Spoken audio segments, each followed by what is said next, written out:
அருண், என்னப்பா? சாயந்தரம் வரும்போது சீத்தாப்பழம் கிடைச்சா வாங்கிட்டு வரையாடா? சரிப்பா. டெய்லியும் கேக்குறாரு, வாங்கிட்டு தான் வாயேன்பா. டெய்லி இட்லி தானா? இடியாப்பம் பணியாரணும் வேற ஏதாவது செய்யக்கூடாதா? அதெல்லாம் செய்ய எங்க நேரம் இருக்கு? என்னங்க, உங்க அப்பா இன்னைக்கு சாப்பாடு வேணான்ட்டாரு. கோவமா இருக்காரா? ரொம்ப.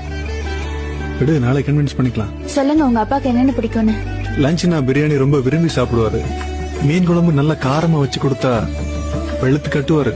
அப்புறம் தயிர் சாதம், மோர் மிளகா, ஸ்வீட்னா ஜாங்கிரி, சக்கரை பொங்கல், காரம்னா நேந்திரம் சிப்ஸ், பழம்னா சீத்தாப்பழம். சாப்பாடு திருப்தியா இருந்தா ஒரு பீடா சாப்பிடுவாரு. இந்தாம்மா, எல்லாம் வாங்கியாச்சு.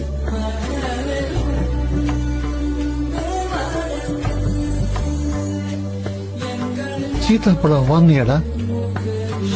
சாரிப்பா, மறந்துட்டேன்.